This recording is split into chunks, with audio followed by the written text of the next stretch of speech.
Real ones know that we getting money. Real ones know, yeah, now we getting money. Yo, real ones know. Back at it. And today we get into the David murder. He was officially charged, and a lot of the details have come out, and they are pretty bad. Let's get right into it. It's working. All right. So first, let me read the public report. Okay, this is the report that I could put the link in the description. This is available to everybody.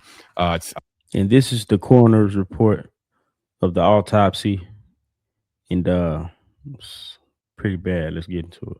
It's basically, in essence, 4 paragraphs, and I'll read as follows. The County of Los Angeles Department of Medical Examiner, DME, determined the cause and manner of death for 15-year-old Celeste Rivas Hernandez as multiple penetrating injuries caused by objects. The manner of death is homicide. Miss Rivas Hernandez was discovered at 1100 hours on September 8th, 2025 in the front trunk. Did we know it was the front trunk? Of the Tesla. That's the. It was from the front. From the okay, video. I didn't remember if it was front or back. So okay, front trunk, also known as the front trunk of a vehicle in a tow yard in Los Angeles, and death was pronounced by a detective with the LAPD. A deputy medical examiner conducted an examination of Miss Rivas Hernandez on September 10th, 2025 at the DME Forensic Science Center. September 10th, 2025. Is that the day?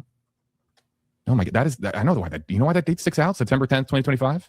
Is that the Charlie Kirk assassination date? So on the same day that Charlie Kirk was assassinated, the deputy medical examiner in LA County performed this autopsy. This is also 3 days after what would have been her, I believe, 14th birthday. Okay, so that also makes sense as to why she's being referred to as a 14 and 15-year-old. The cause, manner, and death were determined December 9th, 2025. Okay, so we're going to pause there for a second. That means for a period of, so September, October, so it's 3 months, right? 3 months, September, October, November. Yeah, 3 months total. So a period of approximately 90-ish days. That was when they were able to definitively determine the cause of death, which again, if you're just joining us, is 2 penetrating wounds. I'll continue reading here. A court order initiated by the LAPD previously prevented the... And that's the one part. So they came to the conclusion that she was murdered by 2 penetrating wounds. DME from releasing its findings. So LAPD did not want this information public, and they did not want this released to the public for, we'll get into that a little bit later. Here's a quote now, and apologies, I'm going to try to pronounce this name, so bear with me. Quote, after several months, I am grateful this information can now be released, not only to the public, but also to the grieving family enduring loss, says Chief Medical Examiner Dr. Ode Ukpo. It is unfathomable they have had to wait this long to learn what happened to their daughter.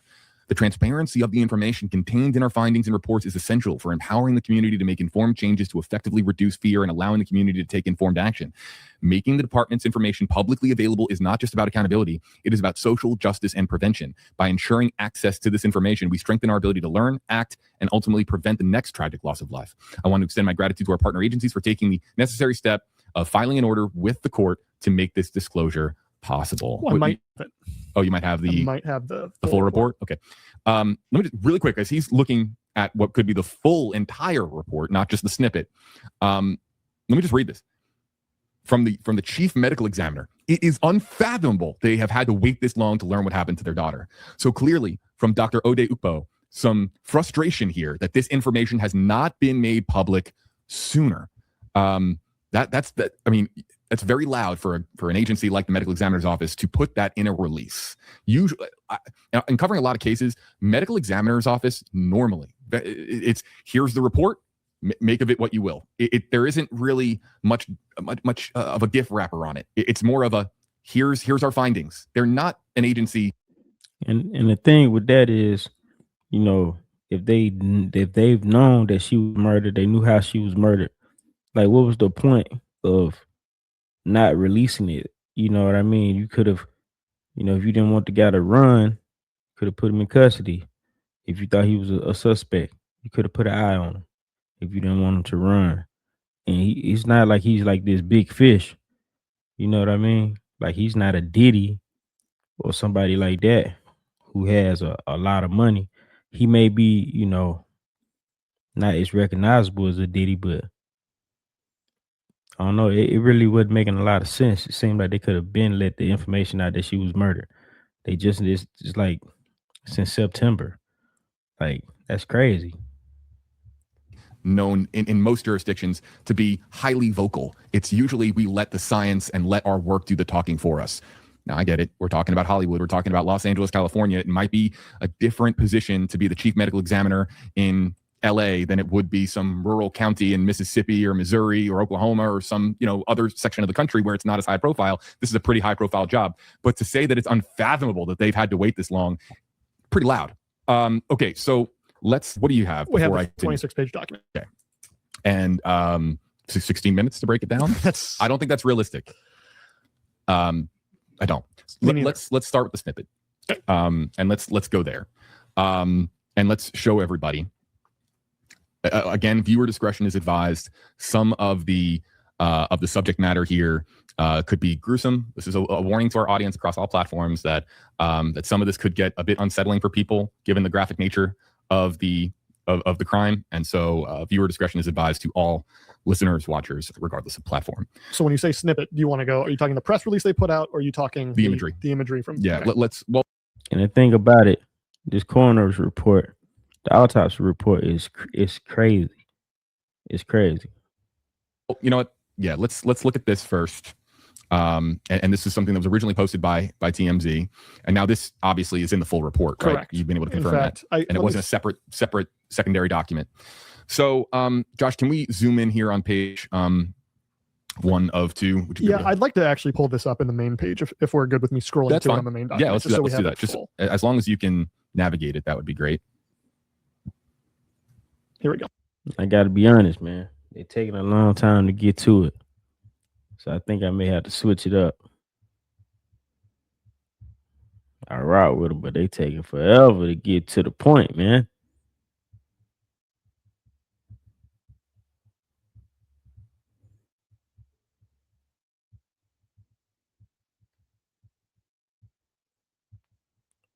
All right, we'll go to law and crime. And hopefully we can speed this up. Let's see.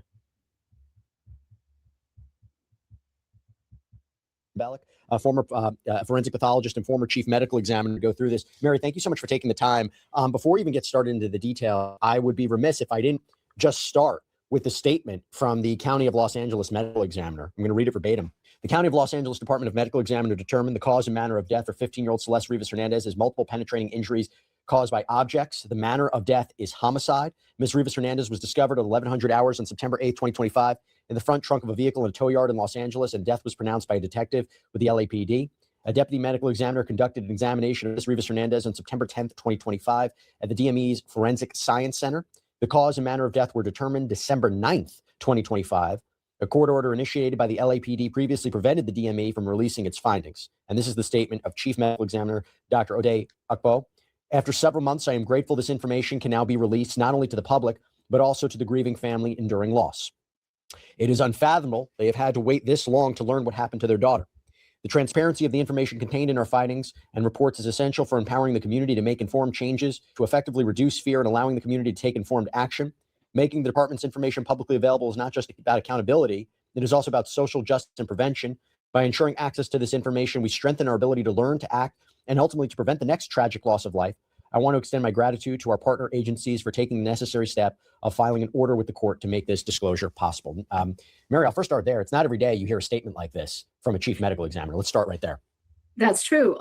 Sometimes we don't want to release the specifics about the cause of death in an active investigation because perhaps it's See, that's the thing. I never heard that before. Someone I never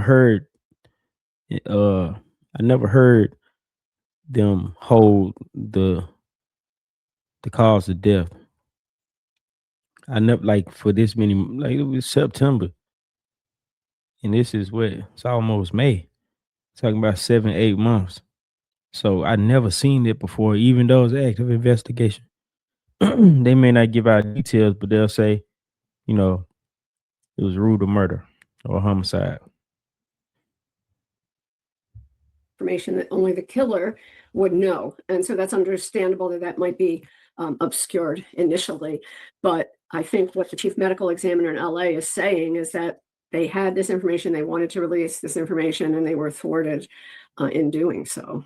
And when you hear, so just I'm reading from it, right? So the date of the injury they say is unknown. The place of the injury is unknown. Pronounced date, time, September 8th, 2025, 11 a.m. Date of examination, September 10th, 2025. And it was completed, right? So December 9th, 2025. Is that time span typical?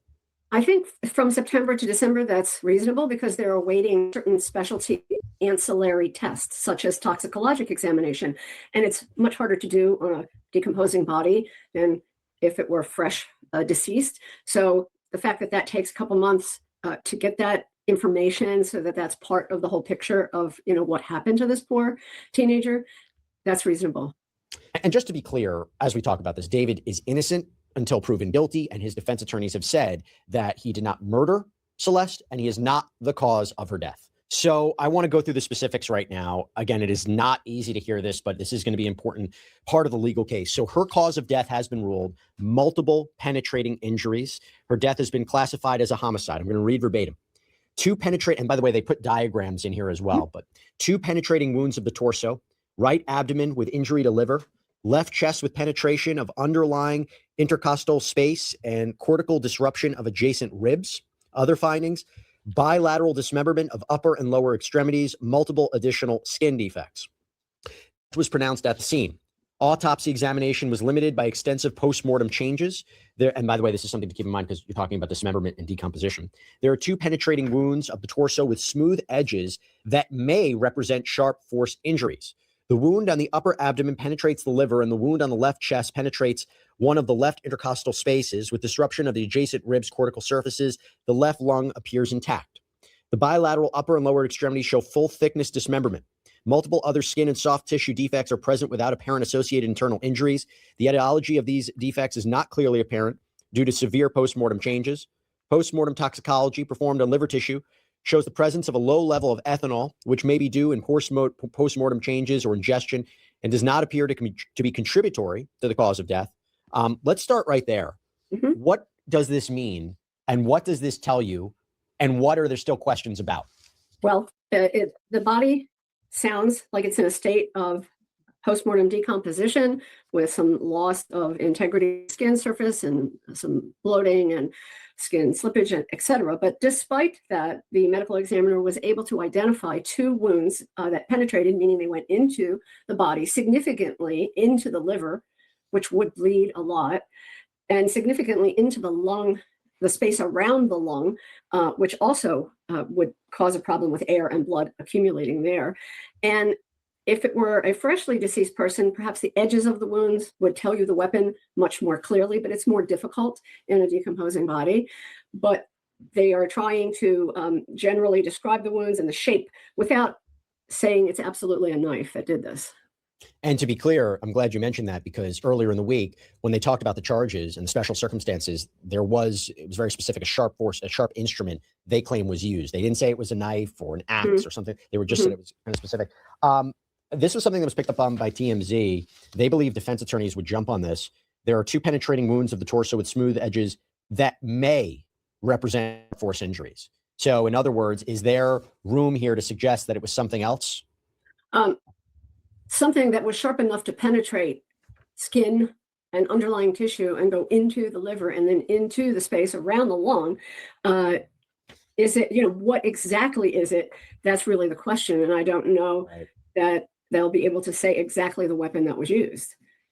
Is there, and I'm going to go through this more. I don't want to ask this question. And the thing about it, they're speaking as if he's already guilty. Now, I don't know if he's guilty or not, but I don't like to speak as if, he was caught red-handed. I don't like to speak in that manner. Or although I do think he knows something, I don't know if he is the murderer. I have to ask this question. Is there anything in here to indicate that she was alive at the time of the dismemberment? Not from what the medical examiner described. It sounds like classic amputating the body to try to compact it, to hide it, to dispose of it. Nah, that does sound like, because I think her body was dismembered and it looked as if she had been chopped up. Now the question I do have is about the toxicology report. Was she under any influence? Did she have any drugs? And what kind of drugs did they find in her system?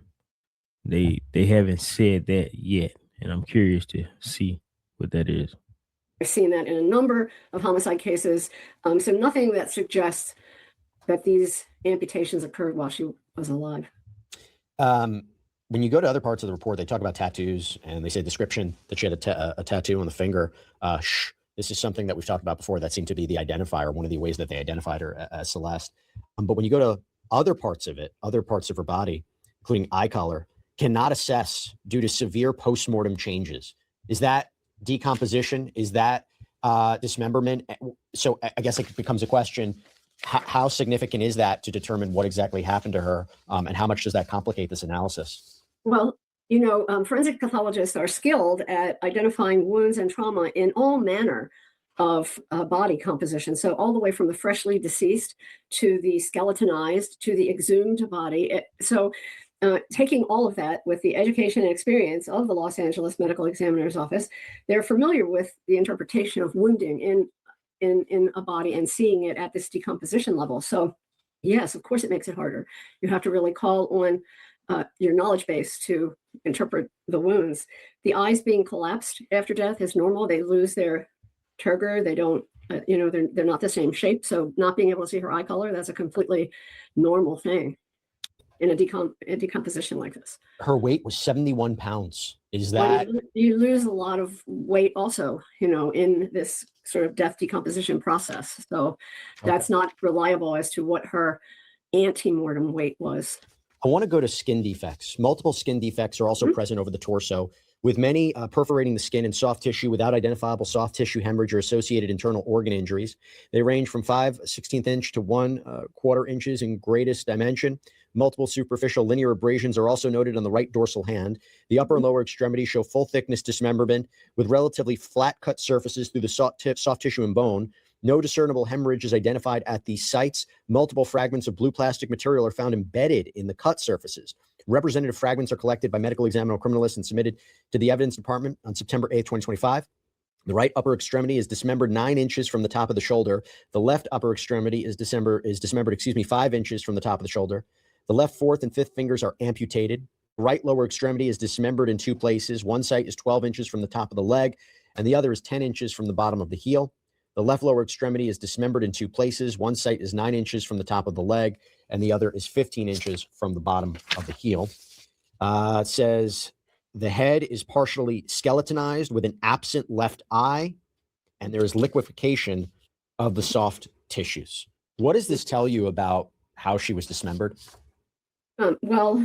It's important in dismemberment to look at the edges of the wounds. So any tool marks, any particular saw that might have been used to do this, the fact that there are these blue flecks give you some clue if you're able to then locate something that was used in the process. And just doing the careful tool mark analysis on the ends of the bones in all of the amputations, the fact that everything is together there there's the body bag and then there's the trash bag with the limbs in it. They weren't discarded in different places. So you have a lot of material to work on to try to figure out what was used to cut through the limbs. What amount of effort or tools would be needed to do something like this? And based on the description, I hate to say this, is this someone you would suggest is sloppy, that has never done this before? Does it look disoriented in a way? Just trying to make sense of it. It's interesting because many people, when they try to dismember a body, they'll try to go for the joint. Somehow they think that's a good place to go when that's a really complicated place to disarticulate a limb. And so the fact that they didn't go for the joint says something about their logic. They were making cuts, presumably to be able to confine her and fit her into a certain amount of space. And so they not only cut the legs in one place, they cut them in 2 places, to fit them in. Right. I think beyond that, you can just say someone's trying to hide the body. They are doing their best to compact the body to hide it. And my thing is this, because I don't know what happened. I'm not picking. I don't have a side. I don't particularly I don't know what to say about it. I would hope he didn't do it. I would hope he's not this type of animal. But for a person to chop the body up and go through all of that, why didn't they discard the body? Like, why did they leave it in the Tesla that could be traced back to why would he leave it in his Tesla that was in his name and not discard the body, get rid of the car, burn it up, something? It doesn't make a lot of sense.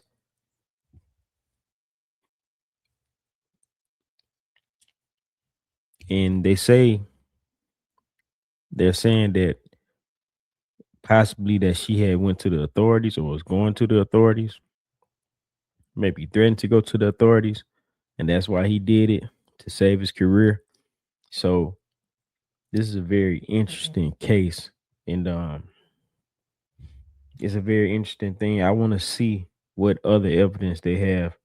I'm sure they got, text messages and emails possibly, and they got all the phone records. So this hopefully, I don't know. I don't want to say hopefully he didn't do it, because I don't know him. I didn't hear about him until this. But just to think that he could be that, that deranged to do it, it's crazy. So I'm gonna link this video, the rest of it, underneath in the description. It's a pretty long video, but she goes on more and more. But drop a comment. Let me know what you think. Like, share, subscribe. Real Ones Know. Follow us on all platforms. Real Ones Know. We out. From the mud, now we way up. Count it up to the day up. Real ones never change up. We just stack it, get our weight up. Yeah, yeah, yeah.